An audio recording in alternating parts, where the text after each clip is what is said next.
I'm Daniel Markham. I wrote the domain model for domain modeling, and I thought I'd tell you what we're up to this week. A couple topics came up I really wanted to talk about. Wow, mistakes you make in technical essays.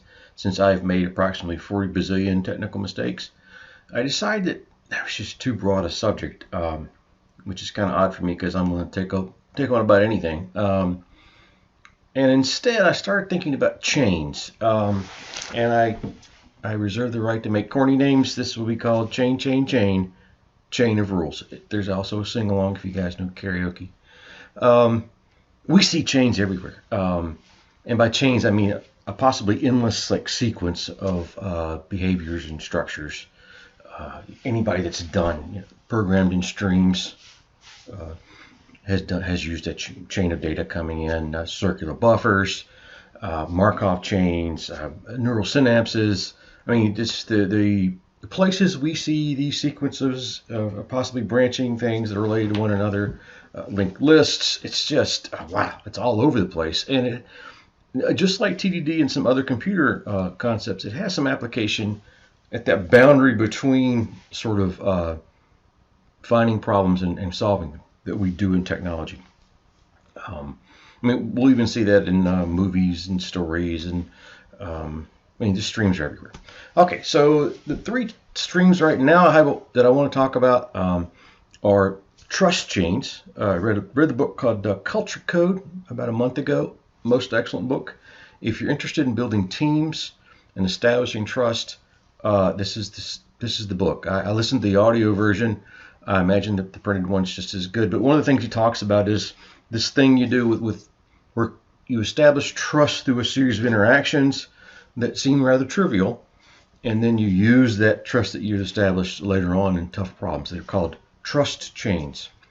The other thing I want to talk about was the language chains, and language chains are things we don't notice, but we use quite a bit, which is interesting. A language chain is a prescribed sequence of terms we string together when we're talking about some sort of behavior situation, right? Probably the easiest example I can give you of this would be, for those of you who speak English, there's a proper way to put adjectives in a sentence, right? So you might say the big loud dog, but you wouldn't say the loud big dog, there's just a various order for adjectives we use as native speakers.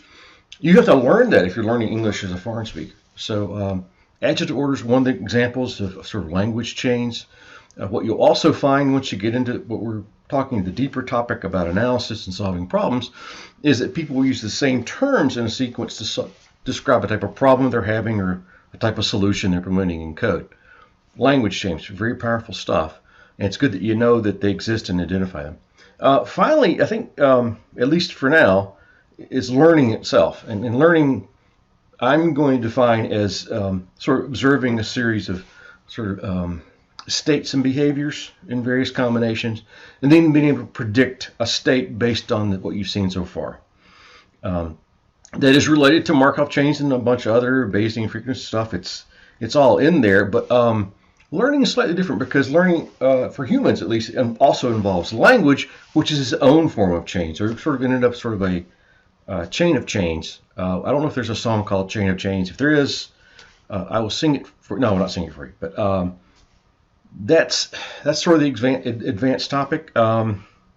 Looking for fourth or fifth example. I'm probably not going to write it this weekend. I decided to do learning some time ago, and I'd already decided how it's going to play out. And this whole idea of chains in general is fascinating to me because through analogy, we can sort of talk about things that might not be evident in either area if we just went at it right away. I'm Daniel Markham.